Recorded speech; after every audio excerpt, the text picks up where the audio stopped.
Hello student, welcome back to my YouTube channel AK topper academy YouTube channel में आपका स्वागत है। उम्मीद करता हूं कि आप सभी अच्छे होंगे।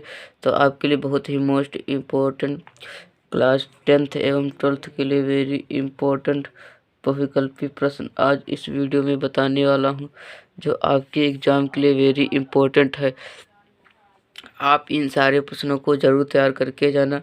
आप 2024 बोर्ड एग्ज़ाम देने वाले हैं तो पेपर में आएगा। कक्षा 12 हिंदी बहुविकल्पी प्रश्न एक के टॉपर अकेडमी यूट्यूब चैनल को अभी सब्सक्राइब नहीं किया है तो अभी सब्सक्राइब कर लो।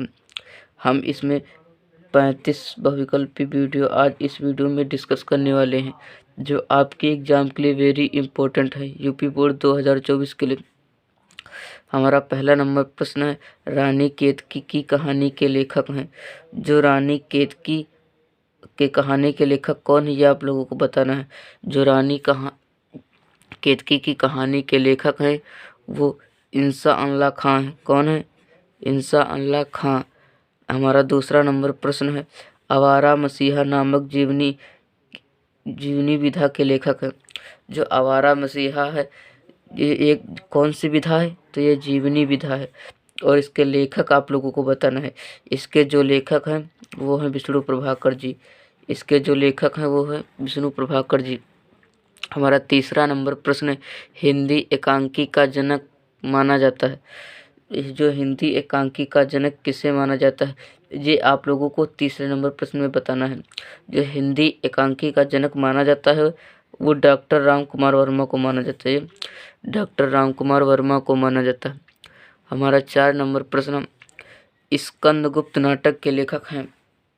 स्कंदगुप्त नाटक के लेखक हैं तो कौन है? स्कंदगुप्त जो नाटक है इसके लेखक जयशंकर प्रसाद जी हैं। इसके लेखक जयशंकर प्रसाद जी हैं। हमारा 5 नंबर प्रश्न है, आनंद कंदावनी नामक पत्रिका के संपादक थे। जो आनंद कंदावनी पत्रिका के संपादक थे वो कौन थे, ये आप लोगों को बताना है। वो है बद्री नारायण चौधरी प्रेमघन। बद्री नारायण चौधरी प्रेमघन जी थे। हमारा 6 नंबर प्रश्न है, विनय पत्रिका किस भाषा पर आधारित है। जो विनय पत्रिका है ये किस भाषा पर आधारित है, तो वह है ब्रज भाषा पर आधारित। किस भाषा पर? ब्रज भाषा पर। हमारा 7 नंबर प्रश्न है, निम्नलिखित कवियों में से छायावादी कवि हैं।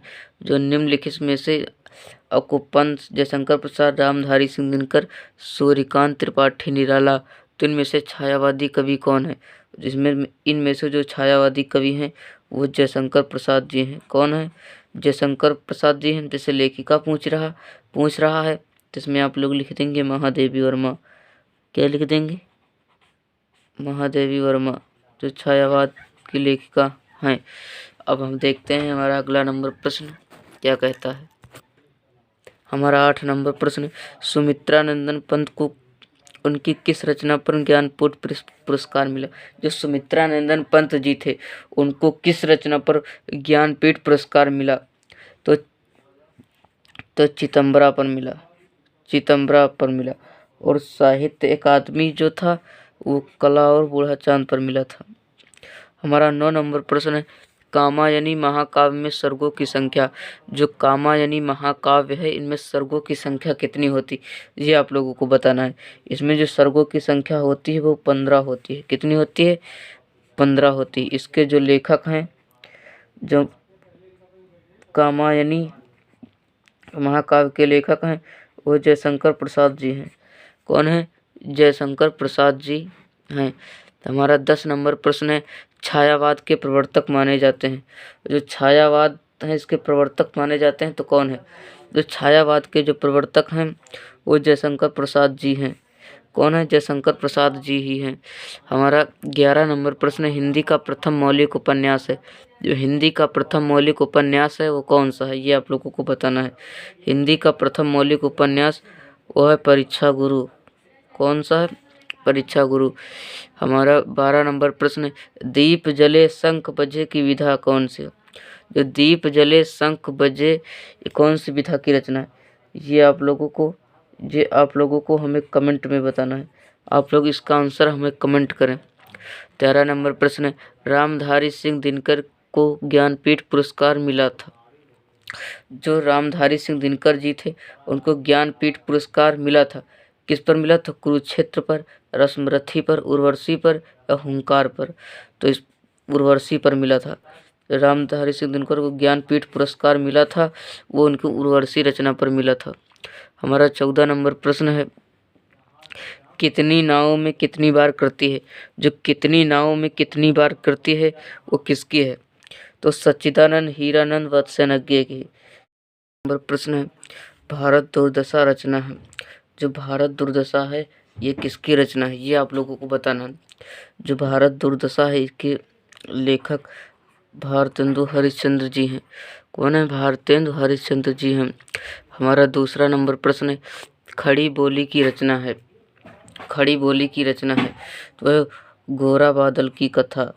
कौन है? गोरा बादल की कथा।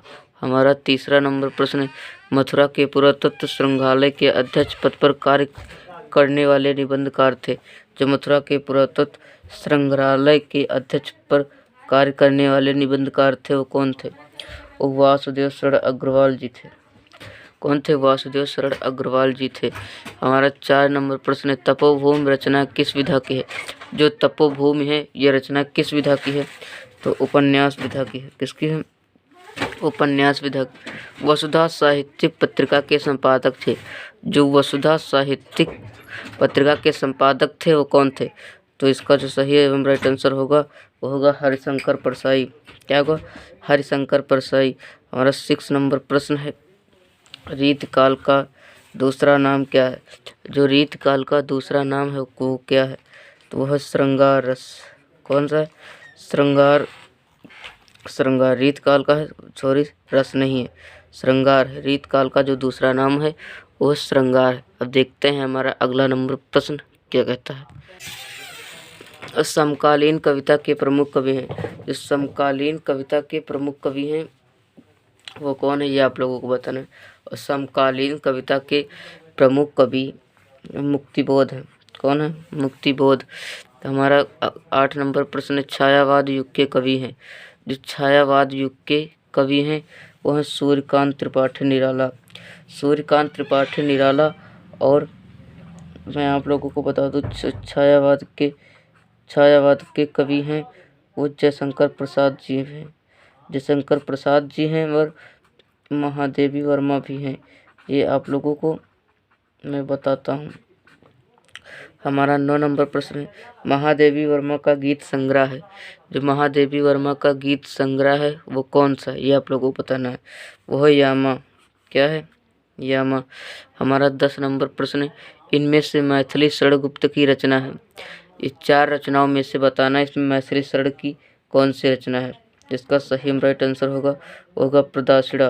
कौन से? प्रदाशिड़ा। हमारा 11 नंबर प्रश्न है, हरिशंकर परसाई की रचना है। हरिशंकर परसाई की रचना है वह तब की बात और थी। क्या? तब की बात और थी। हमारा 12 नंबर प्रश्न है, वारिस कहानी संग्रह है। वारिस कहानी संग्रह है तो कौन सा है? तो है वारिस कहानी जो संग्रह है इसके लेखक जो हैं वो है मोहन राकेश। कौन है? मोहन राकेश। हमारा अगला नंबर प्रश्न है 13, आलोचनात्मक कृति कालिदास की लालित योजना है। इसके जो लेखक हैं वो हैं हजारी प्रसाद द्विवेदी। कौन है? हजारी प्रसाद द्विवेदी। ये प्रश्न जितने भी आप लोगों को बता रहा हूँ ये प्रश्न आपके एग्जाम के लिए वेरी इंपॉर्टेंट है।